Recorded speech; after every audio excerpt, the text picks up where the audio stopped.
Me, when I go and make a small statement somewhere, I think I'll be hidden myself in the middle of the bush. By the time I am getting home for lunch with my wife, she's asking me, what were you doing talking out there? How do you know where I was? It's already, you young people have already pressed these buttons and it's all over. He was there and he said this. So we are living in a very dangerous time. Be very careful, especially of those of you who have 2 girlfriends. Mujichunge sana.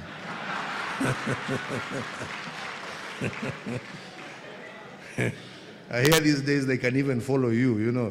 So you can just say, I don't know, follow me or track me, I don't know what. And you've said you've gone to study in, I don't know, the library, and she finds you in some... Be very careful. Things are very dangerous these days. So lastly on this point is that over the last 60 years or so, as our countries have developed, so have the living and migration patterns of our citizens. And this is a wonderful fact. Your Excellency and my dear sister and friend, Jessica Alupo, Vice President of the Republic of Uganda, the Right Honorable Dr. Rukana Rugunda, Patron of the Guild's President's Leadership Academy, man who I had the pleasure to serve under when I was Deputy Prime Minister of the Republic of Kenya and he was Prime Minister of Uganda. Mzee wetu, Mzee Ruchikaire, I hope this 1-year-old has not let you down. We are still struggling and moving on. The Vice Chancellor of this esteemed facility, Makerere University, Guild Presidents, student leaders from across our East Africa region, distinguished guests, ladies and gentlemen, let me say what an honor it is to stand here to address this very distinguished gathering of young leaders from across the East African region.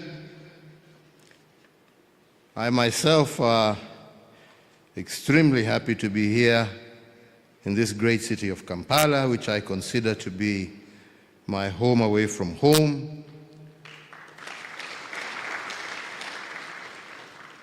And from here, all of you who have come from different parts of East Africa, as you sit atop this Makerere Hill, all I can say is that that is reminiscent and a sight that has been shared by many, many over the years. Allow me at the very onset to extend my heartfelt gratitude to the Guild President's Leadership Academy for organizing this summit, and also to Makerere University, through you, Vice Chancellor, for hosting us at this esteemed institution, which, as you reminded us, is the foundation of East African higher education. All of us are children of Makerere, and we are happy and proud to be. And we're also happy to see that Makerere continues to serve as the furnace upon whose flames the ideologies of many African leaders in the past, and most definitely in the future, will continue to be forged. So, ladies and gentlemen, getting straight to the point, to state that today we are living in a tumultuous time would be somewhat of an understatement. The traditional world order that we have become accustomed to is being appended before our very eyes. The forces of nationalistic politics are fast eroding the foundations of multilateral institutional frameworks that have formed the substructure of global geopolitics for many decades. from the uncertain policies emanating from Washington, D.C., that are reshaping the rules of global trade, to the all-consuming conflicts in Ukraine and Gaza that risk becoming the nuclei for wider regional conflicts, we are indeed witnessing a watershed moment in the history of our world. As an African leader, I view these developments from a somewhat broader context beyond the uncertainty of growing global tensions.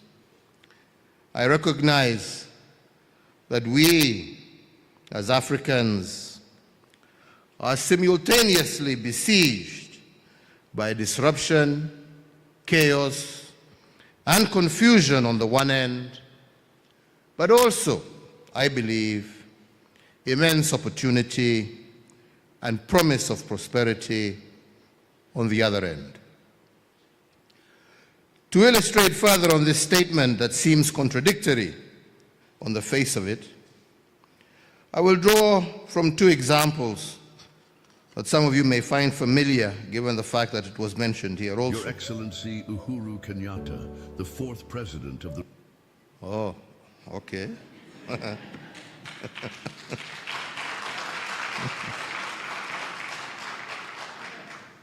The first is the recent suspension of USAID funding, primarily directed at developing nations, and the second is a glimpse at the direction that European politics is taking and its implications on Africa. Whereas the stoppage of US-led international development aid has had an immediate and far-reaching implications on our fragile healthcare systems, I believe it has also been a much-needed wake-up call to our leaders and policymakers, that they should recognize that our economies have become woefully dependent on the charity of foreign governments, and it is now the time to lay the foundation for self-sufficiency.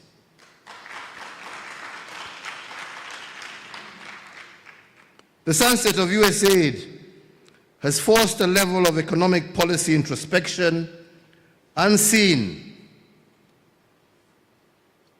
in Africa for decades. And I believe the situation calls for a serious rethink in our development priorities as African governments. Difficult and unfamiliar choices will have to be made going forward. Our governments across the continent must weigh whether buying bullets to restock their armories is better than use of scarce resources for producing vaccines and mosquito nets needed to protect our infants from disease.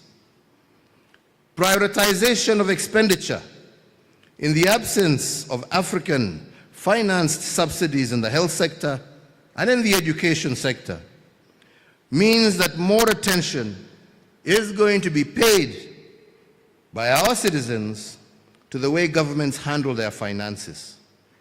And this will inevitably translate into demands for greater public participation and transparency in public financial management. The second I mentioned is what we are seeing in Western Europe with each passing year. More and more governments are leaning further and further to the right. The election of populist, nationalist administrations has been catalyzed by various factors. Among them, the huge cost of living attributed to the side effects of global shocks, and the scramble for stretched social services.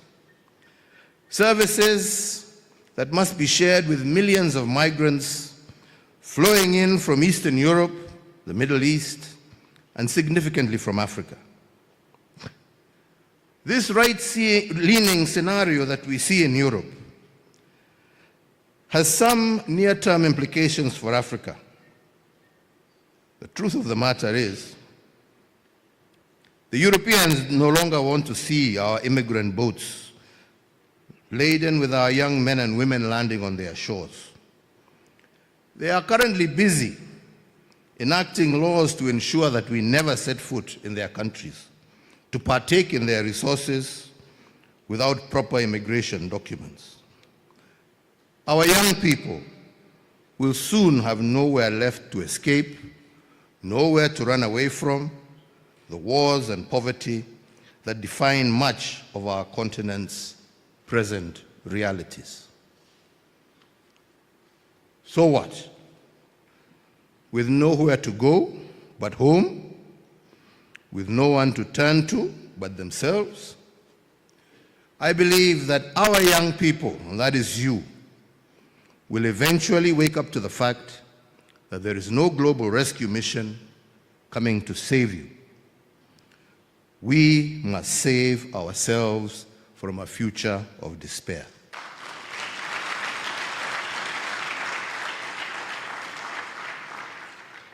You, our young people, will have to play your part in reshaping the destinies of our countries of birth, and you will help us realize that this is the moment for each and every one of you to step onto the stage. Your time has come.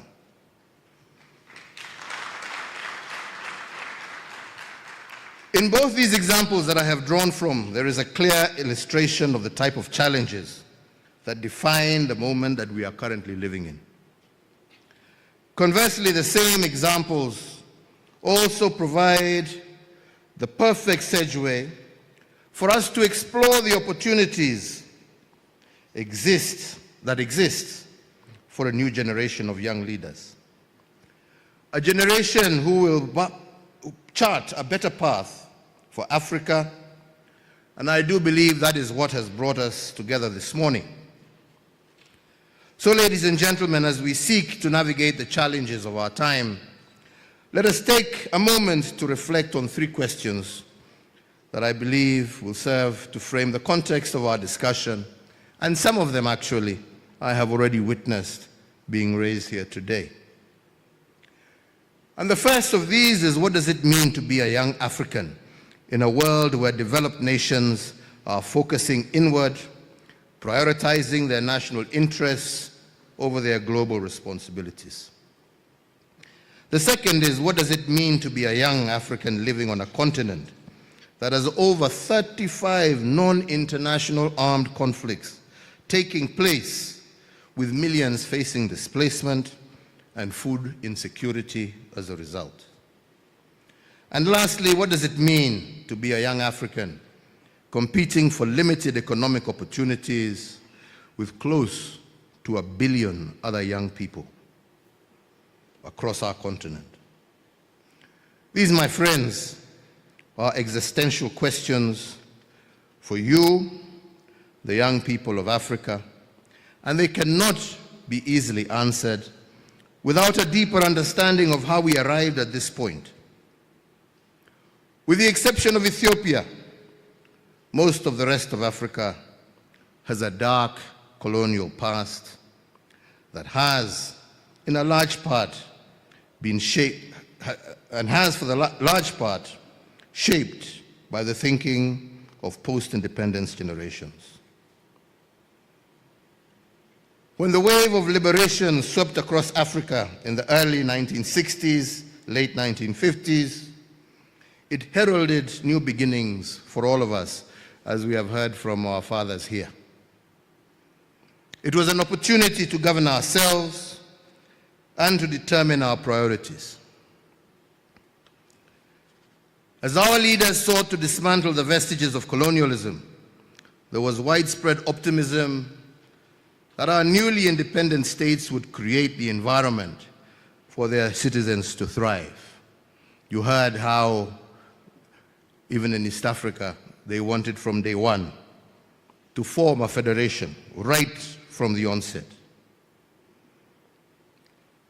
And for a time, we lived the dream and savored the early wins of being our own masters. However, unfortunately, over time, instead of dismantling the colonial legacy, we inherited it and customized it even further to create a new African style of leadership, a style that leaned heavily on patronage, ethnic and religious mobilization, elitism and favoritism, the result of which was a quick deterioration in national cohesion, the entrenchment of corruption as an evil that led to the stagnation of our economies. There's a story President Museveni likes to tell of a leader, I don't like mentioning names, but one of our forefathers, who, when being questioned as to why he didn't want this federation to proceed, couldn't give a good explanation. But another Ugandan parliamentarian challenged him and said, the problem is that you want to be a big fish in a little pond so that you can sit on all the other little fish. And unfortunately, that was the mentality that resulted in many a problem on this continent. These weaknesses exposed our underbellies and left us vulnerable once again to the whims of foreign powers. They have exposed these vulnerabilities in our political constructs to manipulate our development trajectory as Africans, and unfortunately, we are almost back to square one. This, however, is a story of years gone by.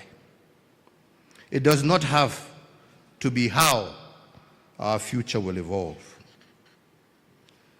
Now that you have an insight as to how we got here, I believe let us focus our attention on how to get out of this quandary that we find ourselves in. And we begin this by taking the first question: what does it mean today to be a young African in a world where developed nations are focused inward, prioritizing their national interests? Ladies and gentlemen, having served as president, I appreciate fully the pressure that elected leaders face on a daily basis. They have to be in tune with the mood and desires of their voting public and be seen to be directing the government's energies towards addressing these demands. Can we therefore really blame the governments of developed nations for responding to their needs, to the needs of their own citizens above all others? We can't. That is what they do. So us as well, it is time for us to also stop lamenting about the inward-looking policies of faraway democracies and nations. And we should instead be asking ourselves, why is it that we as Africans don't prioritize our own interests above all else? The duty of a responsible government is to discharge its primary mandate of serving the interests of its citizens. In many nations across Africa, we have somehow managed to invert the order of this relationship.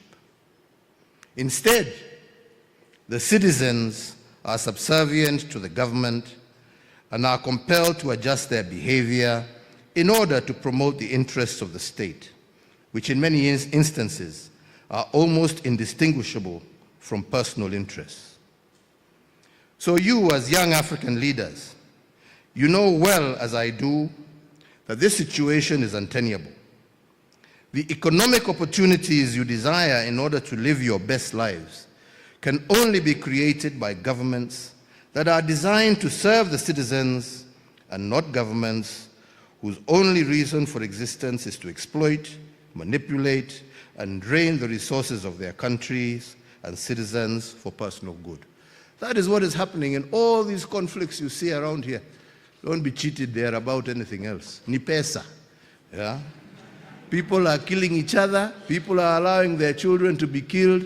People are causing all sorts of problems, claiming this and claiming that and claiming the other. It's all about their pockets. Yeah? And that's why when they are finished destroying their countries, you see them board planes and you never hear from them again, but you never see your money again, and you are left licking your wounds. You must stop that. Yeah?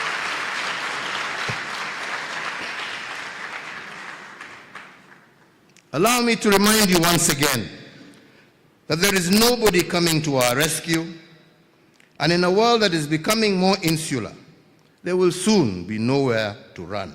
So let us fix our continent. It is therefore my considered submission that the answer to our first question is that you as young leaders must recognize that this is your independence moment, and that you are officially the freedom fighters of this era. You are the last line of defense in the battle to rescue the heart and soul of Africa for the sake of future generations. And your mission is to embrace your civic duty and choose governments that are responsive to your needs. Millions of families have moved from rural towns to large urban settings in search of opportunity and better life. This migration has created a new generation of non-ethnically homogeneous populations across the country. The result, millions of young people born out of intermarriages and unshackled by the negative weight of ethnic identity are slowly becoming the majority. As I alluded to you earlier in my speech, never before have there been such ideal conditions to break loose from the generational curse of our forefathers and of some of us that saw us remain chained to ethnic and cultural differences as a way to distribute wealth and political power. Finally, let us tackle the last one that I posed to you. What does it mean to be a young African competing for limited economic opportunities with close to 1 billion other young Africans? And I believe we need to see our strength in numbers as Africans. And in spite of having the world's youngest population and a market size of over 1.5 billion people, Africa still accounts for less than 2.5% of global trade. We have designed our trade corridors to favor extraction as opposed to intra-Africa trade, meaning that today it is easier for a Kenyan or a Ugandan to sell tomatoes and avocados to the European Union than it is to supply our brethren in West Africa. Similarly, unfortunately, it is easier for an American or European passport holder to visit African countries visa-free than it is for an African to traverse their own continent. If we are to create economic opportunities for our youth, we need to remove the barriers that prevent the actualization of the African Continental Free Trade Agreement, of the East African Protocol on Trade. We need to remove every single barrier. We must stop being paranoid about each other and give preferential treatments to African passport holders to visit and to do business anywhere on their continent. We must design our transport and logistics infrastructure to point inward, to facilitate more cross-border trade by allowing for the affordable and efficient movement of people, goods, and services across our continent. And closer to home, we need to reflect on our education curricula. Are we training our children for the jobs of the future? The advancements in technology have rendered many traditional careers irrelevant, yet we are still spending millions of dollars every year encouraging our children to pursue courses that will lead them to nowhere. Today, the world needs doers, people who can get things done. This is the preference of functionality over form, as one of you here had mentioned. we need functionality. So I would summarize my response to the third question as follows. One, we must increase our share of global trade as Africans by deliberately focusing on intra-Africa trade or East African trade. Two, we need to evolve our education system to encourage our youth to be entrepreneurial and tailor our curricula to be fit for purpose in the knowledge economy. And three, we need to actively influence the adoption of domestic policies on macroeconomic management that create a conducive environment for the private sector to thrive. So, ladies and gentlemen, I've always been passionate about the role of our youth in leadership, and it is a subject that I can talk about for hours on end. However, I'm cognizant that today we are limited in time to exchange these ideas. So I would just like to touch on some perspectives that I have garnered from my 30 years or so in active politics and my 10 years as President of the Republic of Kenya. And these perspectives delve into the basics of leadership and what I feel are the irreducible minimums that we must all aspire to as leaders in the new world that we are navigating. The first of these is integrity and leadership. And this is not merely a moral idea, it is a practical necessity. It involves a conviction to do right when it is costly, and to serve when it is easier to exploit. Integrity builds legitimacy, and legitimacy fosters peace. Leadership is a journey filled with challenges and triumphs. Reflecting on my own tenure, I did face numerous challenges, including corruption, rising debt levels, so on and so forth. But these experiences taught me that humility, listening, and continuous learning are the core to ethical leadership. Courage, my friends, courage is the underestimated quality, but it is something that you shall require in abundance if you are to transcend ethnic mobilization for power, short-term populism, and dependency on elite networks. Leadership should be based on vision and competence, not tribal affiliations. Policies should be designed for long-term national benefit, not immediate political gain. Opportunities should be accessible to all based on merit and hard work. Focused and determined is what you shall need to be in order to confront the status quo and compel a shift to a merit-based governance model that values competence over connections, transparency over transactional politics, and places citizens, not politicians, at the center of public service. Young leaders, as I conclude my remarks, I would like to recognize that universities like this are not just centers of learning, but they are incubators of change. They nurture values, ethics, and civic consciousness. You, as guild presidents and student leaders, are not merely representatives of your peers. You are the trustees of tomorrow's Africa. Your leadership today will shape the governance structures of our nations tomorrow. The power of an integrated East Africa lies in shared values, youth-led civic movements, and collaborative governance reforms. I encourage the creation of a cross-border youth action plan for integrity as outlined in your own summit agenda. Young leaders in East Africa, ladies and gentlemen, let me now turn to the second question. What does it mean to be a young African living in a continent that has over 35 non-international armed conflicts taking place, with millions facing displacement and food insecurity? Today in Africa, from the Sahel to the Great Lakes to the Horn, from the Atlantic Ocean to the Red Sea, over 500 million of your colleagues and counterparts are caught up in some type of armed conflict or political strife. Inevitably, these are impacting mostly women, children, and the young people. I talked earlier about how the colonial legacy was replaced in many countries by a style of leadership that draws its strength from creating and exploiting societal fissures along religious, racial, or ethnic lines as a pretext for the accumulation of economic and political power by a select few. I hold the view that this is never going to be a stable method of governance for the long term for a number of basic reasons. Firstly, the corruption that arises from it only serves to undermine public interest and diverts resources from essential services, sowing the seeds of resentment among the populace. Secondly, the politics of ethnicity, favoritism, and patronage at the expense of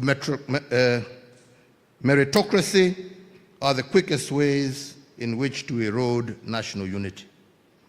Thirdly, personalization of the state means that institutions designed to safeguard continuity of governments are weakened. In all these three instances, you end up with a large section of the population that are physically resident within the borders of a country, but are psychologically and emotionally disengaged. That is what you call apathy. And I heard you guys trying to talk here about apathy. That is what causes apathy, because the people you want to lead are disengaged from yourselves. And I just want to refer, I was listening very carefully to everything that was going and being said. And I heard somebody, what do we do about, our voters who are asking us for money, They're asking us for money. They're asking you for money because you as a leader have failed. It is, no matter how many laws you put in place to stop, we are going to cap how much money is going to be given, somebody will still give them money, law or no law. The problem is to fix the issue, because your primary responsibility as a member of parliament, my friend, is to represent your people, is to oversight the government of the day. All right? Now, if you have failed in your responsibility of representing your people to ensure that the government of the day has given them their ambulance, that has given them their health center, has given them their school and water, why are you then surprised when the Mwananchi comes to you and says, I want this ambulance, and you're supposed to bring it to me? But he's not asking it from you. He's asking it from you because you have failed in your duty to represent. And that is why we are saying we want leaders of integrity who will go and stand for what their people have sent them to parliament to do. You were sent to parliament to go and speak on behalf of your people, not to speak on behalf of your stomach, my friend. This is the problem we're having here. And we must be honest with each other. Yeah? So if you are to be leaders, you must be led by service to your people, not service to your stomach. That is the reason you seek leadership. Yeah? That is why, and that is how you will change this country. That is how you will change East Africa. That is how you will change Africa. That is how you will get the world to recognize you. That is how you will get the world to respect you. That is how we will stop being beggars. That is how your children will have hope instead of going to die in some sea there, crossing to Europe to look for nothing. Na hakuna kitu huko. Yeah? Yeah? Unawacha matoke hapa ati uende ukakule Burger King na McDonald's kule. Sasa who is the fool? Your matoke here fresh, wonderful and beautiful, to go and line up huko ukula burger ambaye inakunonesha tumbo tu na hakuna kitu inakufanya. Oh. Ama ni namna gani? Yes, that is the way. So, let me continue. I'm sorry. Yeah.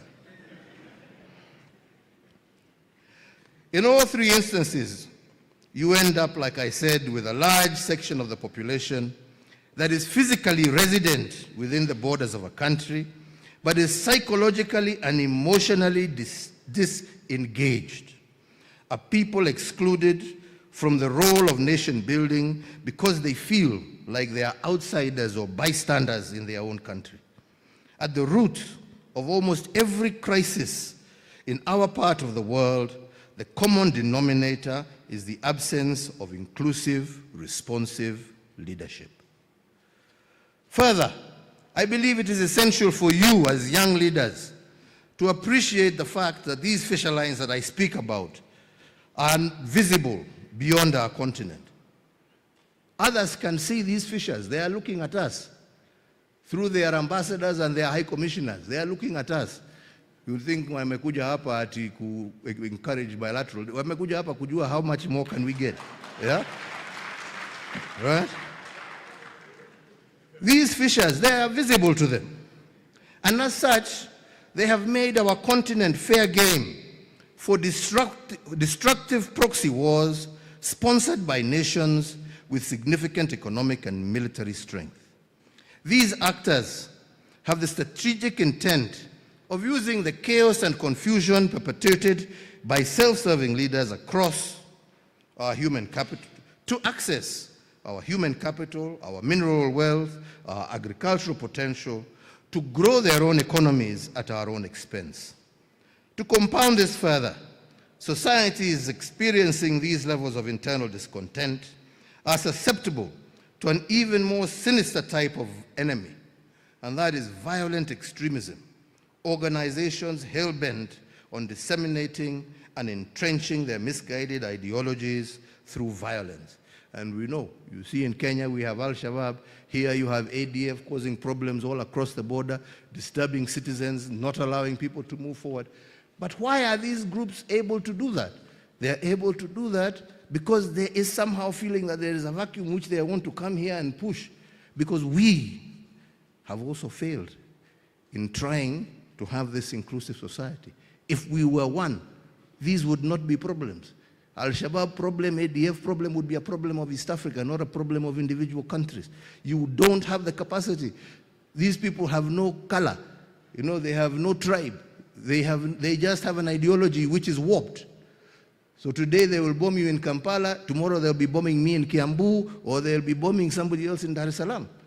But if we were together, we are able to fight and to confront these issues, while at the same time working towards the prosperity of our nations. So, the peace and security crisis that looms over many parts of our continent is a clear and present danger to Africa's long-term viability as a going concern. And if we don't find ways to resolve these conflicts soon, we may have generations of young people wiped out as cannon fodder, and with them, any prospect of uplifting the lives of our people. So you millennials and Gen Zs and all of us, we are also told we are young people by the Vice President. I agree, even me, I'm still young. So you're told you're as young as you feel. Me, I feel young. So, but anyway, there are those who are millennials. You have your Gen Zs here as well. Allow me to state this point once more for emphasis. Nobody outside of Africa is coming to save you. Do not have any misguided thought that there's anybody who is coming to save you. In the words of Elridge Cleaver, an American writer and civil rights activist, you are either going to be part of the solution or you are part of the problem. This message holds true today as it did decades ago at the height of America's civil rights movement. The good news also, however, I believe, is that I have witnessed such a pivotal moment to effect change. All the elements necessary to bring about lasting and irreversible change are currently within your grasp as young people. And why, you say, do I say this?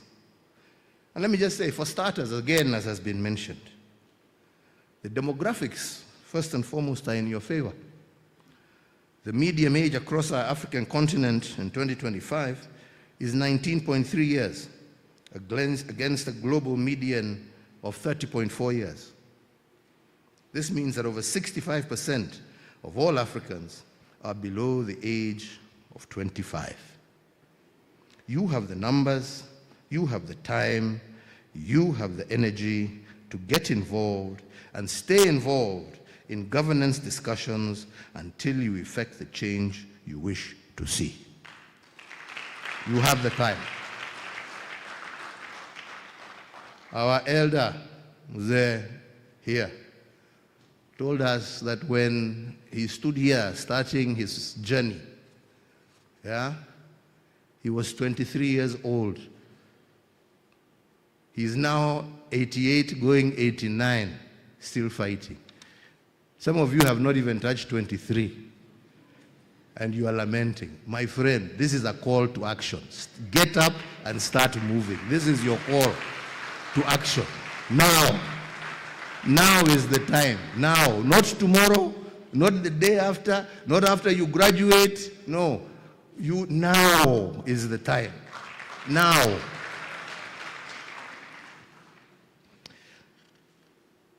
So, like I say, you have the numbers, you have the time, and you have the energy to get involved and stay involved in governance discussions until you effect the change you want to see.